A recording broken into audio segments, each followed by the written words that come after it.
I had the Family and Medical Leave Act of 1993.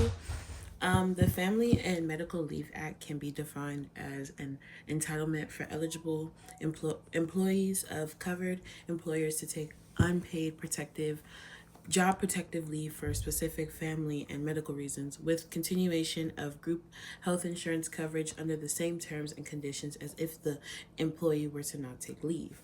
When the act was introduced to Congress from 1984 to 1993, it was blocked by many opponents who were against the law. A lot of people didn't believe that the law should have been passed. They had this mentality that women should not work. So if you don't have the law, then women won't work, because who wants to take 12 weeks of unpaid, just 12 weeks of leave in general, especially if you just finished having a child. But in 1984, it was first known as the Women's Legal Defense Fund. That's like how it was partnered with the National Partnership, which began to write the law, and it later became Family and Medical Leave Act. The essential part of the law allowed workers to be able to take leave and assist their family members who had fallen ill, or, women who had given birth or wanted to give their child up for adoption, things like that.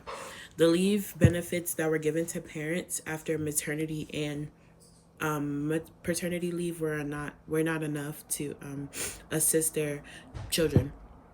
It wasn't until 1983 that the FEM law was passed, which gave certain women of different categories and men of the same caliber 12 weeks of unpaid leave for different reasons, such as the care of a newborn child, placement of son or the daughter in foster care, a serious health condition, etc. The law had many requirements. You couldn't just get, the Family and Medical Leave Act without meeting certain requirements. So there's certain requirements, such as workers having to work for either public agency or private companies with at least 50 employees. They have to be employed with the company for at least a year, and within that year, before they ask for the medical leave, they have to have worked 1,250 hours that year. Although the act had many rules and shortcomings, it was pretty unexpected and actually a really huge accomplishment for the law to eventually pass.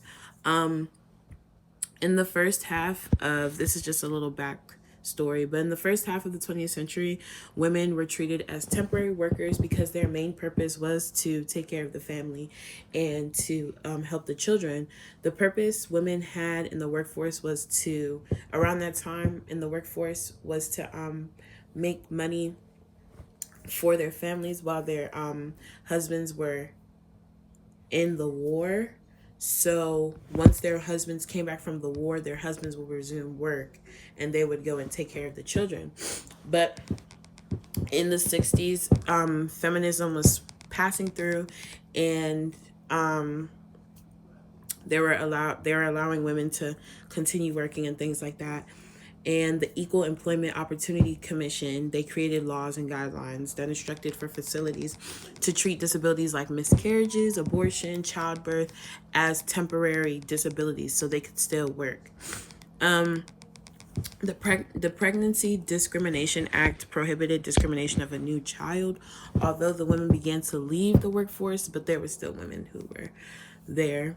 Then the recent addition before the actual act was passed, the Family Employment Security Act, gave up to 26 weeks of unpaid job protected leave, and government officials were afraid of the law being passed.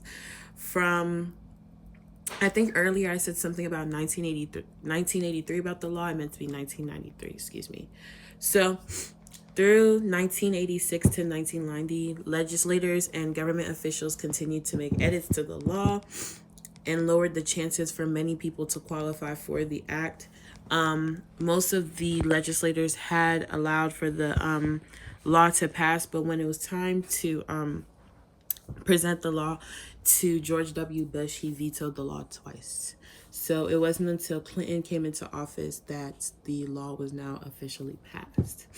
So The overt behavior can be described through the foundation of the act passed by the Family and Medical Leave Act when working women wanted to have children and are still to this day having children. There wasn't any covert behavior that influenced the law. The target of the law is to establish means for mothers and to work and to have children. The effects of the policy greatly contributed greatly as well as the overall growth for women in the working field. In the intended effects, it helps promote the growth of the working women in the workforce, as well as it gives stability in their work to return long term. Although it is unpaid leave, it opens the door to more solutions and can bring together the release of getting paid leave while having a stable job. Holding a public forum and asking people exactly what they want and trying to figure out how best to go about the law would be important. And then from there, you can now work on addressing social justice and bringing together the things that you would present to the legislature and to the people who would pass the law. I do believe that finding out what the people want is the best way to go about the law, because I feel like many people share the same ideas and ideologies. So going about the law and doing things like that can help assist overall. But yeah, that's it. Thank you.